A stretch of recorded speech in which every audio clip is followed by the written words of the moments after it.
When I looked up, the world started to spin. It was like nothing I had ever experienced in my life. Imagine being fully conscious. You're aware of every word, every sound, but you're utterly unable to move or speak. You're trapped within your own body. You know you're experiencing a stroke, yet you can't call for help. This was Ian McGann's reality on May 27, 2023, when he suffered a catastrophic brainstem stroke, one so rare and severe, he was given only a 5% chance of survival. I am so stinking grateful to be alive. I am grateful that I have a voice to share this experience. But this isn't just a story about beating the odds. It's a story about resilience, raw truth, love, bias, healing. I am on the ground in such a dirty, inhumane state, and this person is worried about how dirty her hands are going to get. Before the stroke, Ian's life was full. He had a thriving general contracting company. He led in innovation at Siemens. He was a thrill seeker, a nature lover, a builder of ideas and experiences. But then in an instant, everything changed. What followed was a journey few of us can imagine, but included delays in medical treatment due to cannabis stigma, a harrowing fight to live, and a recovery that defied medical logic. My apologies to your listeners if something this graphic stirs some stuff up. It's the truth of what happened for, my story. This is a story about profound transformation, and it forces us to ask big questions about how we treat people, how we heal, and what really matters. Hi, it's Tony Chapman. Thank you for listening to Chatter That Matters, presented by RBC. If you can, please subscribe to the podcast, and ratings and reviews, well, they're always welcome and they're always appreciated. Ian McGann, welcome to Chatter That Matters. Thank you, Tony. That was an awesome introduction. I painted a picture of life before your stroke, and I would say you were firing on all cylinders, both career-wise and just this appetite for life. So share with us a little bit about Ian before that moment that changed everything. Well, I remember that person fondly. I had been very successful in residential contracting and construction. It was the American dream, and I sold the company for a profit to a top competitor.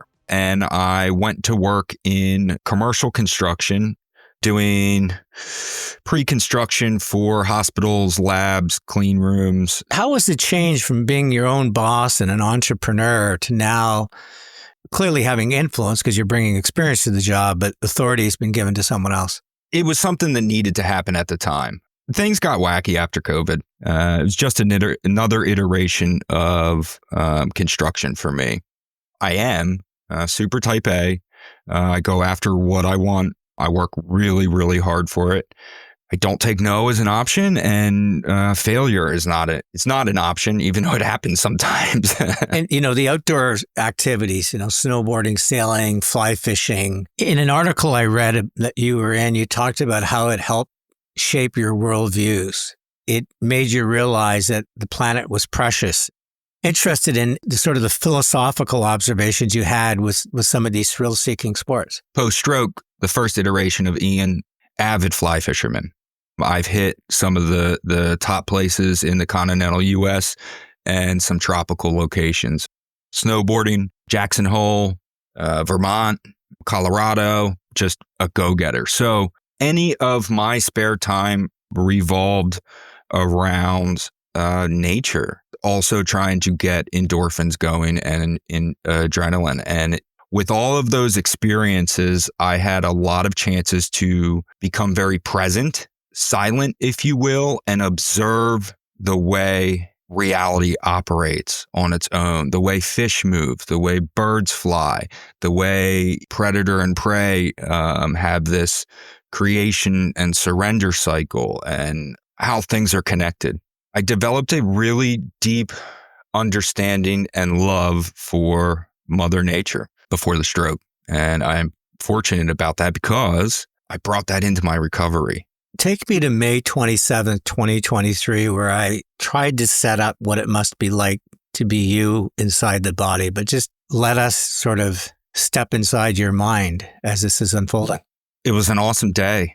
It was a Saturday, Memorial Day weekend, and we were kind of the boring 40-year-old couple, just doing things around the house and laying low. And I was running errands, and I came back, and my wife was gardening out front, and we ended up calling it a night around 9 o'clock. That's kind of where things changed. I used medical cannabis and just smoked a bowl, and my wife was going to bed. I was going to meet her in bed. I wanted to actually head outside to the driveway where I live. I have a really good night sky. When I looked up, the world started to spin. It was like nothing I had ever experienced in my life. Imagine everything in your visual perception is spinning around you rapidly 360 degrees, and you have to try and navigate. You have this quick awareness where it's like, oh shit, I need help. I have to kind of navigate back into the house, and the thing that I'm thinking of is, man, tell my wife and she's going to save me. Full disclosure, a few weeks before, I had a premonition, and I told my wife, this is going to happen. I don't know when, but you're going to have to save my life. She kind of said, you're scaring me, but okay, I'll be here. That's the kind of bond we have. It's deep. I managed to get in the house, walk down the hallway to Caitlin, and I remember I grabbed a lime LaCroix seltzer out of the fridge because I wanted to be able to have a drink while I was having the stroke, I guess. I don't know. I remember dragging my right side of my body against the hall wall, thinking, this is so odd. I know that I'm walking upright, but it feels like I'm touching the wall. I got into the master bedroom. I said to Caitlin, I need help. And as soon as I pronounced the P in help, I collapsed into the bed. At this time, my eyes started to close, rapidly flutter. The muscles in my body started to contract at the time. From my perception, it probably looked something close to a seizure. Caitlin's on my shoulder and she's going, what are you doing? What are you doing, Ian? You're scaring me. And she didn't get it at first. I hear her and I'm thinking, come on, hun, this is the time to realize it. She starts Googling. She says out loud, Tony, oh gosh, what's going on? I'm going to Google this. You're wasting seconds, Caitlin. You're wasting seconds. So I'm sitting there thinking, how do I get her to call 911? I voluntarily shake my body so much that I fall onto the floor, and it's in an attempt to show Caitlin how serious it is. When this happens, she goes, oh shit, I'm calling 911. Good, I'm saved. I start to projectile vomit. I'm trying to crawl out of the bedroom. I get into this threshold of the master bedroom. That's when my body released everything. I defecated uncontrollably. I projectile vomited uncontrollably. It was everywhere. I urinated, and I was beginning to aspirate on the vomit. My apologies to your listeners if something this graphic stirs some stuff up. It's the truth of what happened for, my story. This is kind of where it took a left turn. So 911 says, hi, it's 911. How can we help? My husband's having a stroke. I need help. Did he take anything? Are you kidding me? This is going to happen right now? Yeah. He smoked some pot and he took a Klonopin. He's prescribed them for anxiety. The vibe on the phone call totally changes. 911 instructs her to turn me onto my side to get me to stop choking. That's the immediate problem. She's holding the black lab back, Jacob, our dog, who's trying to eat the vomit that has onions and chocolate in it, both poisonous to the dog. It's like perfect world. Then 911 nonchalantly goes, EMS is on their way. Good luck. First, the fire company, I am all for equality. I am 200 pounds. I am heavy. was absolute dead weight. They sent 2 females. They were not able to lift me at all. They missed the house twice. So they get there. As soon as the smell of the cannabis hit their noses, I believe they had a pre-recorded bias of what was actually going on. They very nonchalantly walked through the house, asked some very leading questions, didn't really attend to me too fast. It was very lackadaisical. It was wild. I'm still defecating. I'm still vomiting. The EMT backs up, stops, and goes, ew, I don't even want to deal with this tonight. I didn't even bring a change of clothes to work tonight. I guess if I have to take a shower, it's not the end of the world. I'm looking into her eyes, and she's speaking into my soul. They had to call for backup. 2 males. This male walks into my house in front of my wife. You sure he's not doing opiates in the bathroom? You sure there's not heroin here? We don't live in a property that meets this, criteria of the situation. Yeah. I mean, you're in a neighborhood that they should be dealing with your stroke, not judging you for, having biases because they might have been in a certain neighborhood many times and seen a certain thing. They put me in the ambulance and I'm thinking, I am so pissed at these individuals for the way they're treating me. And they don't think that I'm hearing anything. And they don't realize the trauma that they're laying down in my subconscious, in my conscious, in my ego, all the stuff. And I could, Tony, get this. I could feel that I was about to lose my bowels again. And I thought, you know what? I'm going to shit all over your ambulance for the way you're treating me. And I'm sorry if I'm laughing, but they freaking deserve this crap. And they got in the front of the ambulance. I'm in the back, dying. They got in the front. The hospitals, there's about 10 minutes, lights and sirens, meaning the ambulance speeding with the lights and sirens on, getting all the green lights. They'll be there in 10 minutes. They took an hour and 20 minutes to get me from my bedroom to the emergency room. Seconds matter with strokes. They matter with heart attacks. They matter with everything. They almost crashed the ambulance. As they are going around this corner, they get up on 2 wheels and I start to fly off the gurney in the back. The woman in the shotgun seat in the ambulance turns around and I hear her go, "You all right back there, buddy?" So we got to the hospital and they teed it up. 40-year-old intoxicated male. The people at Chester County, they ran with it and they stuck me in the hallway initially. What they didn't know, the part of my brain that the stroke was having the biggest impact on was affecting my body temperature control. And I was in a state of extreme cold. It was very, very painful. I am completely aware and cognizant. However, nobody can understand me. The best way I can describe it is like a mom and a toddler. Do you know how when a toddler's speaking, strangers can never understand them. But the mom's always like, no, he's saying he wants to go to the bathroom. No, he's saying he wants to go to bed. That's kind of what Caitlin and I, my wife, had. But she wasn't with me. I knew that her voice and advocacy was going to save me. She gets to the hospital.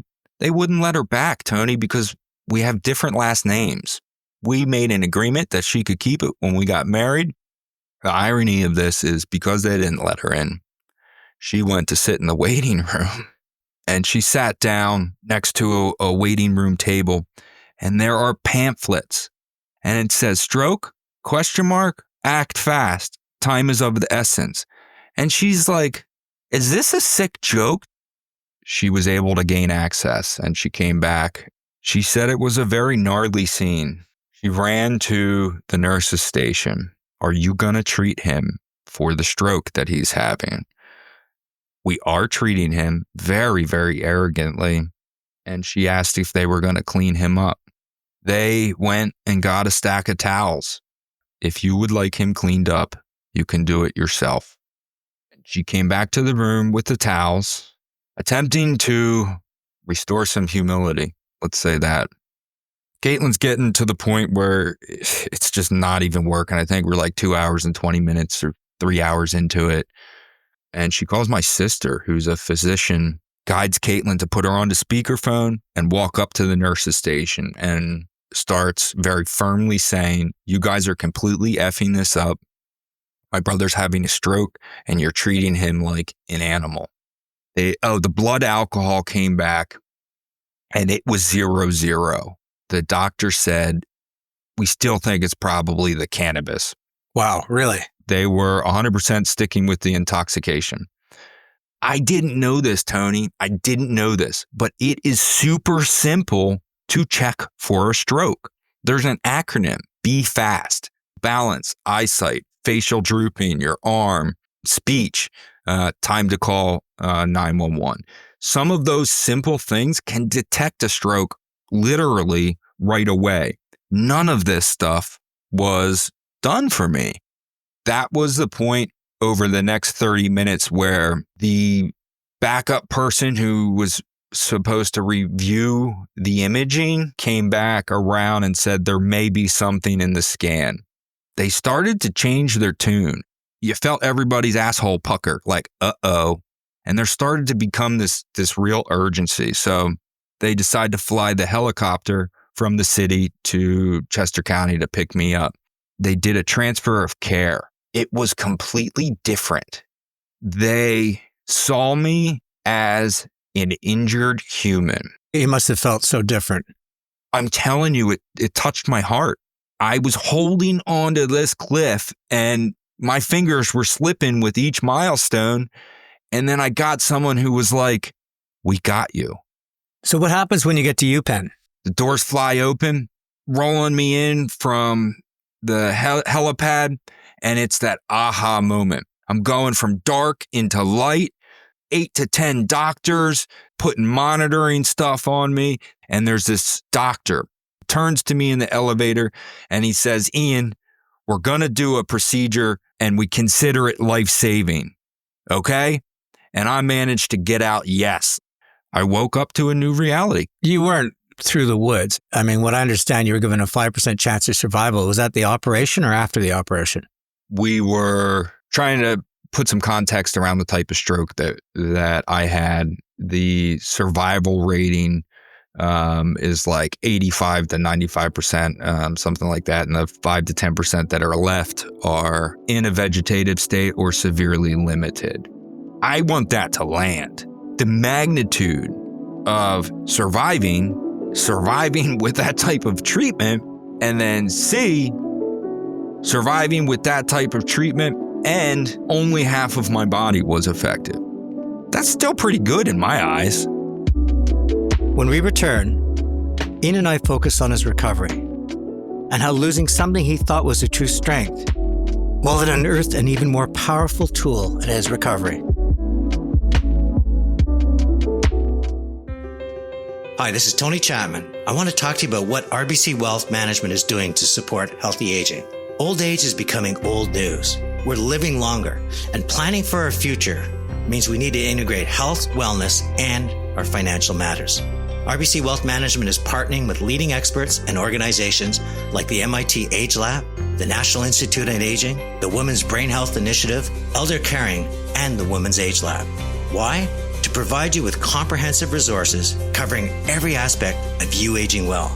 This includes support for your physical and mental health, caregiving, maintaining financial stability, and preparing for later life health issues, ensuring you can age safely and comfortably, and ideally in your own home.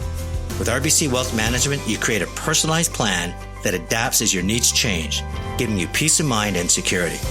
Visit rbcwealthmanagement.com and learn more about healthy aging and start planning for your future. Healthy aging? Well, that matters to you, to me, and to RBC. Before this event in my life, I did not openly talk about cannabis use. There's health benefits, recreational, all types. I didn't talk about it.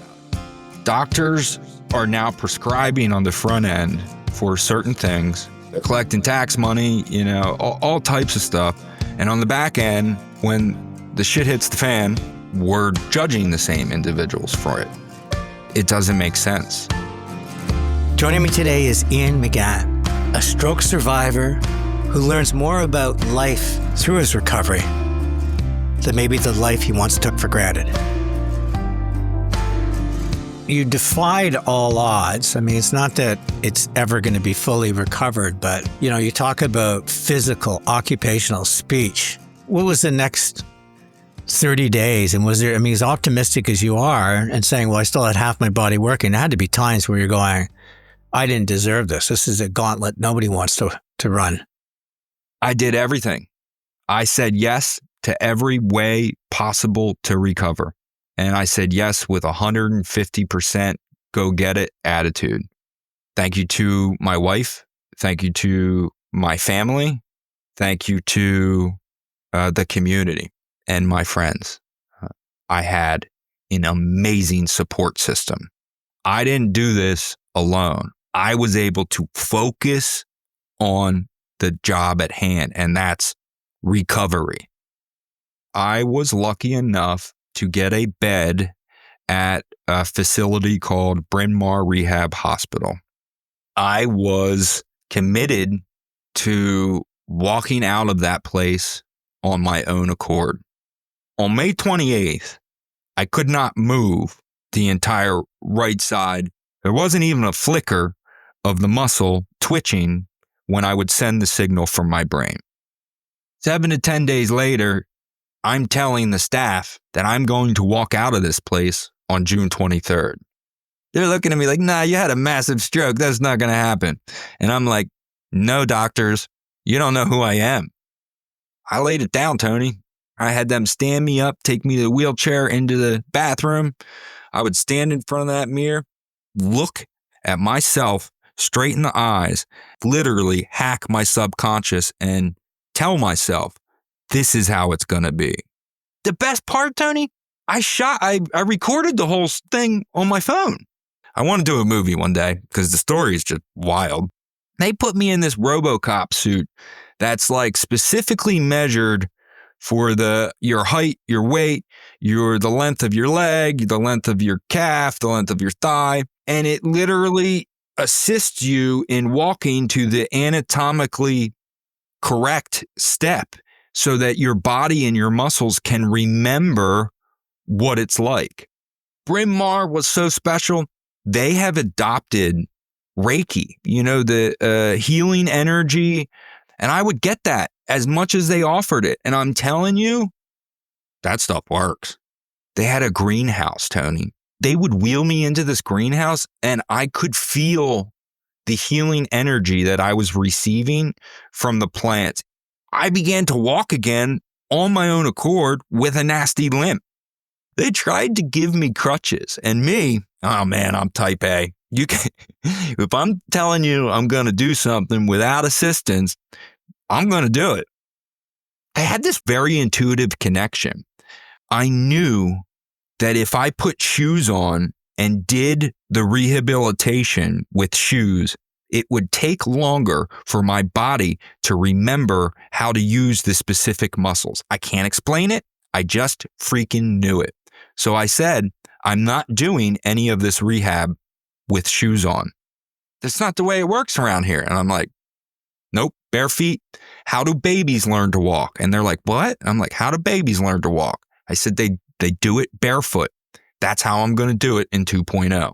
The information I was allowing myself to be open to allowed my feet and the muscles to re-navigate balance and everything without the support of the shoes and do it in a very quick time period. You describe it as before the stroke, now looking back, was almost like a parachute was slowing you down. And after it, you felt like you were released. It was almost like there was a gift that was inside what was a near-death experience. Talk to me a bit about that. Losing my ego for a period of 4 months, I was allowed to live in the soul-based self, heart-based soul without the veil of the ego. So I had a perspective that was strictly soul-based without any input from other belief structures. And that is what I refer to as the cutting of the parachute or the cord. I got to see the truth. My ego did come back 4 months to the day. I had a lot of stuff to deal with. I'm very fortunate I had those 4 months of freedom. I believe that it checked 2 boxes. It allowed me to focus on the recovery without experiencing the mega trauma that I received the night of the stroke. Now, I still felt sadness. I still felt grief. I still felt everything. However, I wasn't tethered to the trauma just yet. When the ego came back, so did the trauma. And that pushed me into like a different phase of recovery. But when I talk about the parachute being cut, something that was holding me back, it was all of those belief structures that tell us we're not capable of healing ourselves, doing certain things, the beliefs that aren't true that are taught to us. You know, you talk about the trauma and how important it is. And even you said it earlier, it takes a village to heal. And the people that supported you, you give so much credit to Caitlin. How's she doing through all of this? Because she married one individual, had to save another, saw another one going, as you said, your ego disappeared. And then as it all comes roaring back, I mean, to me, that must be a bit of being married to almost a roller coaster. She's my rock. And you're absolutely right. She's got trauma from a totally different perspective. And she is one strong cookie, really good at utilizing her coping mechanisms. We are both no strangers to mental health and therapy, openly and vulnerably. I'm an advocate for working on yourself. Even before this event, I was a big advocate of talk therapy, working through, one's issues in order to better themselves and better their relationships with others. I credit that awareness that we had and that willingness beforehand helped us navigate this. And you talk about rebuilding a new version of yourself. You have to be thinking, this came on to me suddenly. So it could, is this Russian roulette that the bullet's going to get back in the chamber? You're dealing with trauma, trying to build a better you, better relationship. How does that all manifest into who Ian McGann's going to be going forward? I'll tell you, it's a one and done. They put the cause of the stroke onto a right vertebral artery dissection, meaning the artery in my neck burst at the time, and it threw a clot that traveled up the artery into the base of the brainstem. Freak type of situation. Good. That's great. So I did a lot of work on this down in Florida at a rehabilitation center called The Refuge. I went there for PTSD and medical trauma. First 3 weeks, I did work on grief and mourning the loss of the previous iteration of myself. I also tried to leave the refuge with a vision of what I would be going forward. Life's a little different. Top priority for me is body maintenance, keeping up recovery maintenance. It's really weird how the body responds after a stroke. I'm like, it's a miracle with the odds and the stats and all the stuff. However, I have to maintain what I've gotten back and where I've gotten to. That's yoga daily. That's a walk daily. Healthy eating, naps when necessary. This is not type A Ian in the first iteration. This is a totally different way. I would have always put those things kind of to the side when I was really go. This is a little different. I focus on that first. And when we check that box clearly, then I'm able to turn my attention to some other stuff. I'm still navigating that, but I am moving forward with things that make my heart sing. I have picked up this love for sailing, all things wellness. 3 days before the stroke, I had an idea for a world-changing app. I've begun to look for people to help me with that. I am advocating for stroke identification, cannabis, stigma, bias, mental health, intertwining mental health with TBIs and stroke recovery. Also, to the recovery community, people who utilize cannabis need to be included. They have things to heal as well. The stigma revolving around cannabis is because, due to the narratives that people are sharing.